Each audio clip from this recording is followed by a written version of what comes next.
Hello, guys, what's up? This is the Organic Guy, and welcome to Organic View. This is, of course, the weekly segment that we created just for you so that we can be able to, have a better understanding of the contemporary world and what's happening around us, and trying to give it an organic perspective so that we can be able to have a better understanding and a better overview of what's going on. And of course, this week's topic is the topic that has been on the news throughout this year.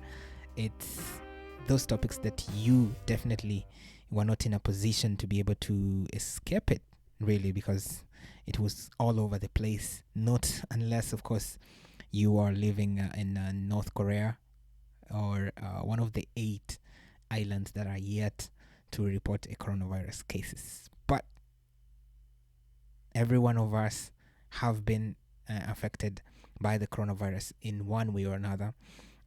Either that can be as a result of losing someone that you maybe know, or a friend that you know, to the coronavirus. Of course, it goes without saying we've lost over hundreds of thousands of people to the virus. And the virus has also devastated us in terms of the economic point of view. A lot of people have lost their jobs, their source of income, as well as a result of the virus. Governments have shut down business as a result of trying to contain the virus, and rightly so, I must say, in terms of trying to contain the virus and trying to make sure that healthcare systems are not being overrun at the same time. So, different areas, different sectors of the economy have been affected differently. As we all know, the hospitality industry has been affected heavily, but some other industries have been performing very well, especially the online industry, the online retail industry, such as Amazon, has been performing very, very well. And you can as well argue the organic sector has also been performing quite well, considering the situation of what's happening. So we can see that the global organic food sales rose 25 to 100% as a result of the coronavirus pandemic.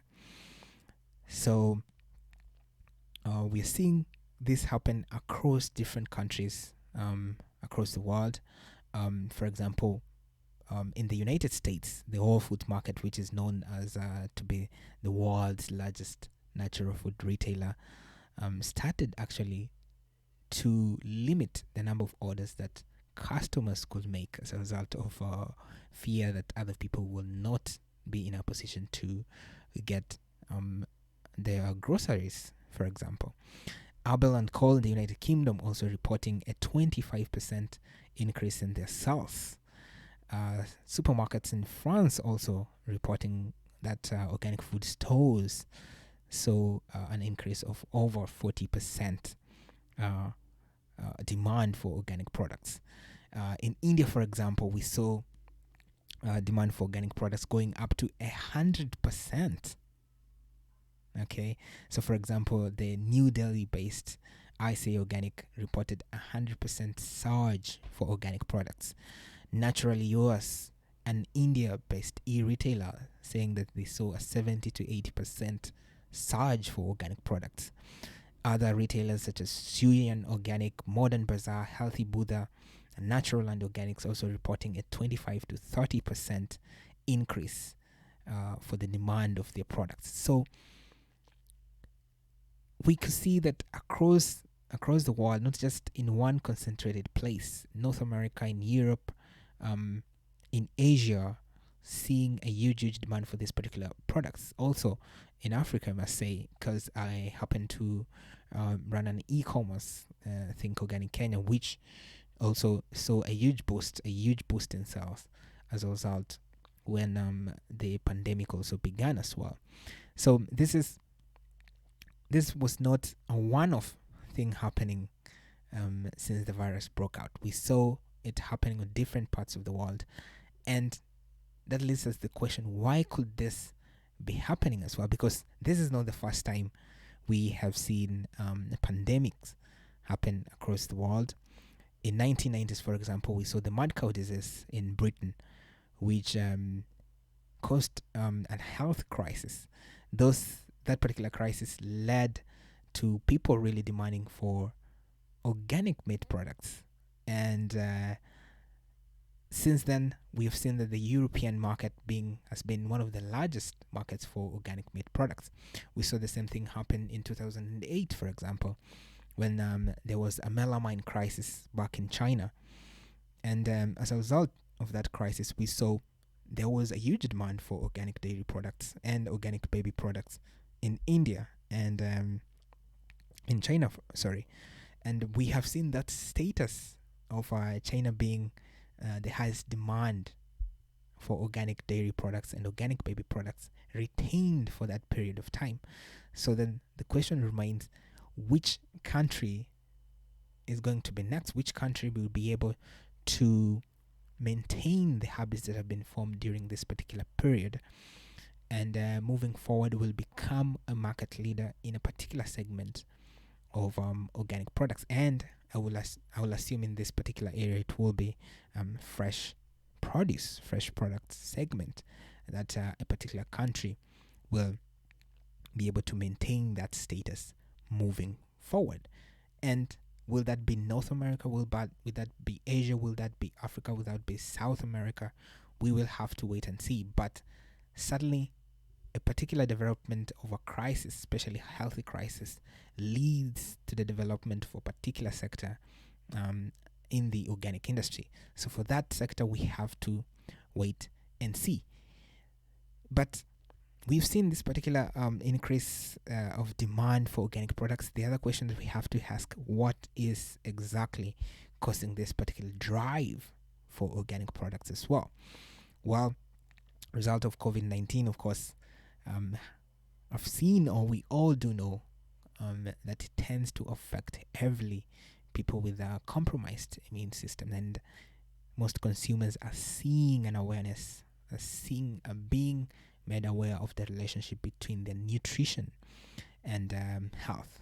For example, we see data from the AI-powered intelligence startup, that is Testwise, which reported that people were searching for the word immunity 27% more than they were searching for the previous years. So meaning people were looking for alternatives, were looking for ways that they can be able to boost their immune system. And ladies and gentlemen, surprise, surprise, organic food products are one of the ways that you can be able to improve your immune system and improve your immune system, as well as it's a great alternative for you to be able to get your nutrients from organic food products being at the top of that list. For example, we do know when we have such a kind of health scares, consumer obviously tend to look for disease prevention and improvement of nutrition. Organic sales will obviously be boosted as a result of such a move. Organic food products famously do not use synthetic pesticides or agrochemicals. As a result, consumers are always going to look for such a kind of products, and organic products will always be heads and shoulders above any other products in terms of those characteristics. So whenever there is a health crisis, whenever there is a health problem and a health outbreak, there is going to be an option. That option will always be organic, as a result of the trust of the brand and what the organic seal and what the organic brand stands for. Well, even before the pandemic, we can see that the Organic Trade Association had already seen a great demand or a great rise for the organic industry in 2019. The Organic Trade Association is an association in North America that organizes businesses and tries to give a market overview to businesses across the North America. And as we know, the United States is one of the biggest market for organic products. And even before the pandemic, they had seen a huge rise of organic products For example, here we are seeing that the organic sector was growing at 4.6% for organic products, and for non-organic products it was growing up to 9.2%. When you compare that with the conventional product that is growing at a percentage of 2 to 3%, you see that the urge and the need for organic products was there, and sort of the pandemic was sort of the trigger, so that the push that people needed for them to be able to buy and continue buying these particular products. For consumers who were not really into buying or looking for healthy alternative, or didn't have the time, or were not aware of the kind of alternative healthy products they could have, the pandemic sort of made them be aware of such a food products. And one of the ways and one of the areas that you have to look for is, of course, organic products. Organic products benefiting heavily from this change of behaviors. And ladies and gentlemen, don't think that this will stop happening anytime soon. It will continue to happen because of the principles, because of the underlying principles that guide the organic sector. Okay, so consumers are eating more organic foods, are using more organic products than ever. And according to this 2020 organic survey, the US market boasted a total of 55 billion US dollars, which was an increase of up to 5% of the previous year. So why would people during this particular kind of pandemic be actually looking for organic products? So for us to be able to understand, we have to know what are some of the risk factors, or what are some of the things that make the people who are infected by the coronavirus really vulnerable to this particular kind of a disease. So for example, we do see, this is the data that we have from the Canada Public Health. So we can see people, older people, especially for people who are above 60 years, tend to have a higher likely to be exposed to the virus and to be highly affected by this particular virus. And we also know that people who have pre-existing conditions such as lung disease, heart disease, hypertension, diabetes, kidney diseases will have a higher likelihood of being contacted by these particular viruses. And people, especially people who are immunocompromised, so these are people with underlying medical conditions, for example cancer, or taking medications that tend to lower the immune systems. So people who are in chemotherapy, for example, people with obesity also tend to be highly affected by this particular virus. So meaning the ability to be able to take care of your immune system plays a critical important in terms of preventing this particular virus. Once you get it, that your immune system can be in a better position to fight this particular virus. And of course, the older you grow, the more likely that the virus will have more impact in for your body. So for example, here we see that 95% of Americans that were killed by the COVID-19 virus were 50 or older. So why is this important?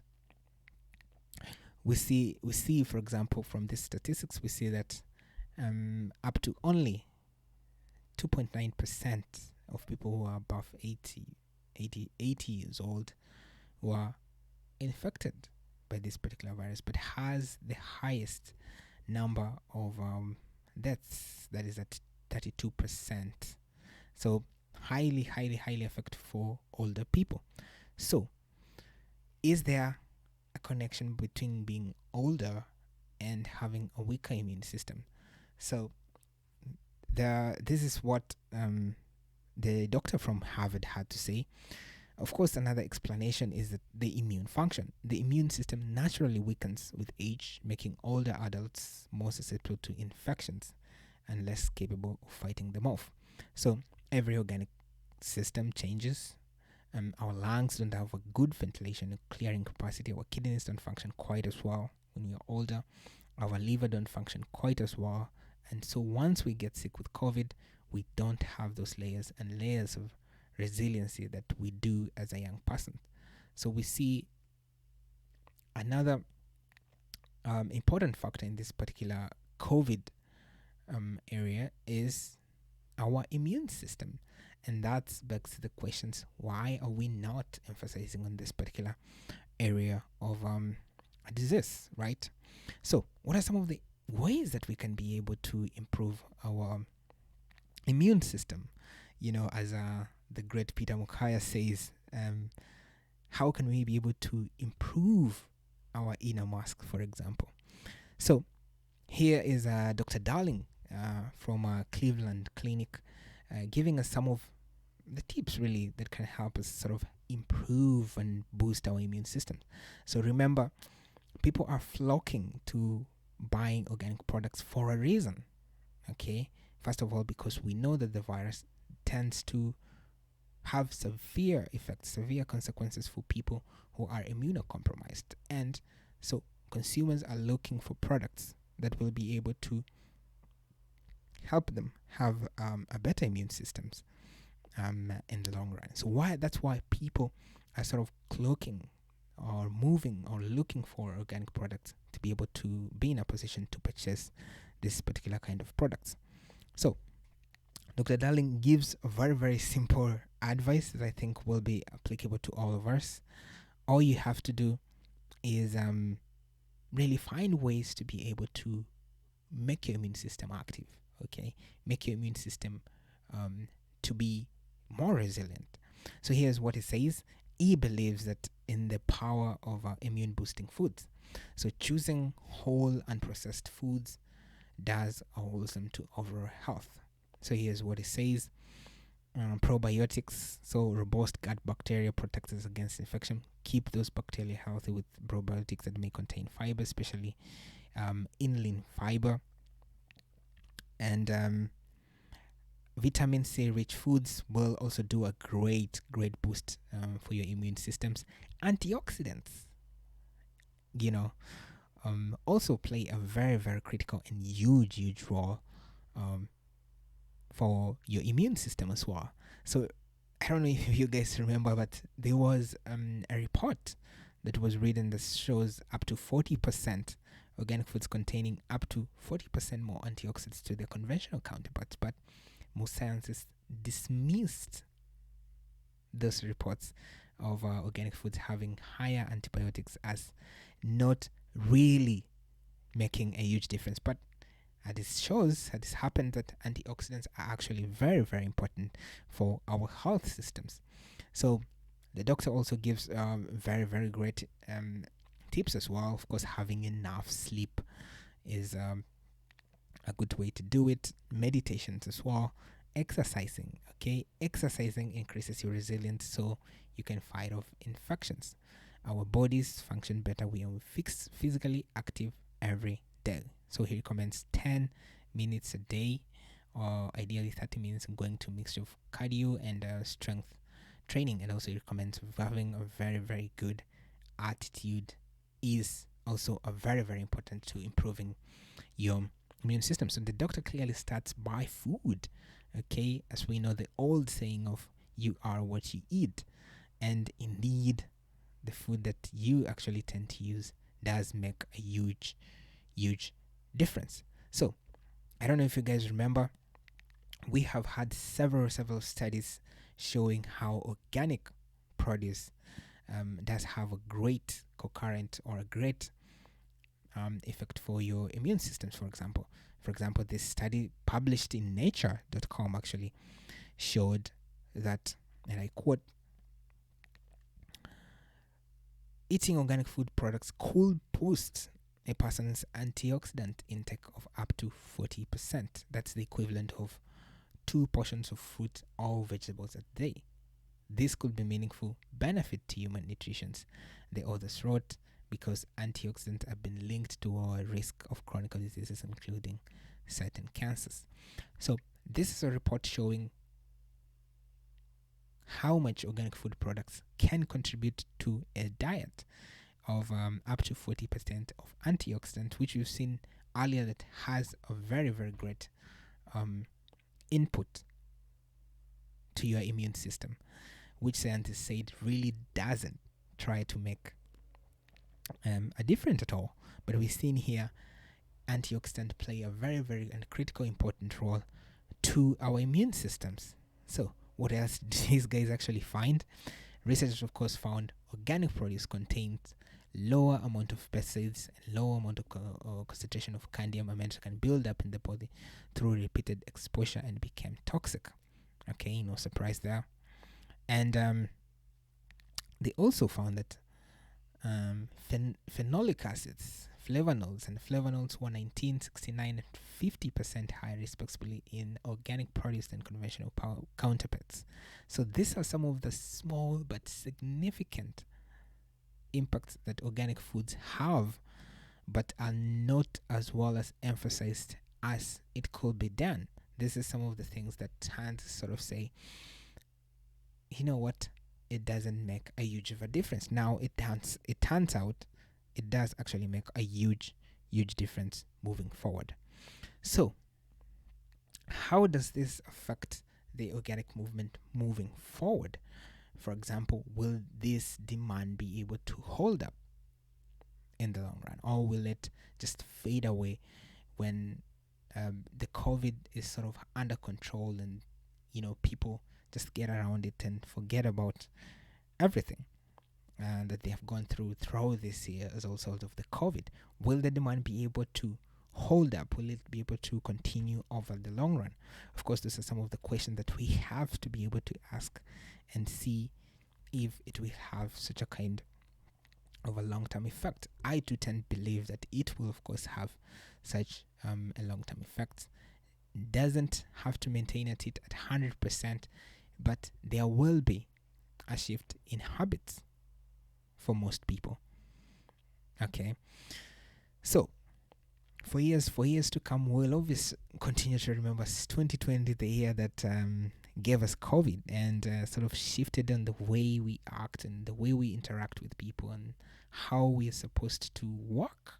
Okay, most of us have been working from home, so those are some of the habit shifts that most people are going to adjust and moving forward. So as we look back, how have the past pandemics affected organic in moving forward? So for example, you saw me very much mention the early health crises that we had in the world before.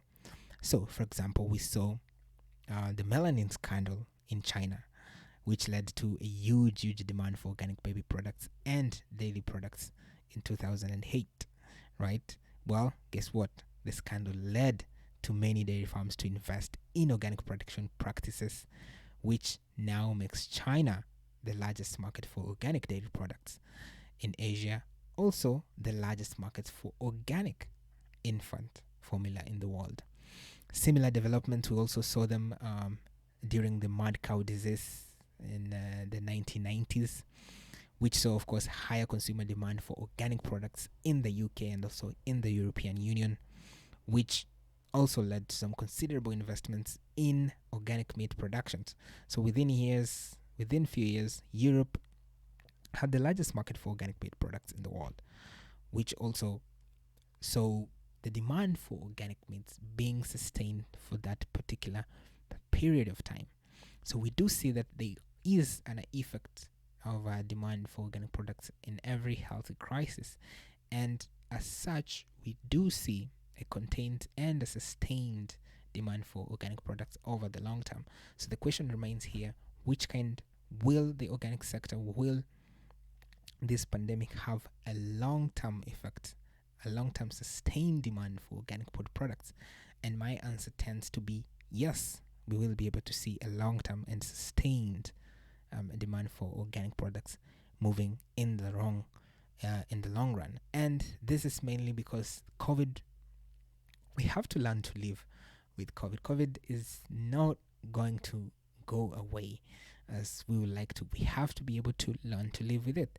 And that is an adjustment, that will be an awareness that we're able to create in us on the importance of eating healthy. And as a result, one of the ways, one of the areas, one of the industries that can offer such an assurance of eating healthy and nutritious food products is the organic sector. Putting in the relatively younger age of people that have been infected, we will continue to see the rise. We will continue to see the overall expanding of the organic market as we move forward.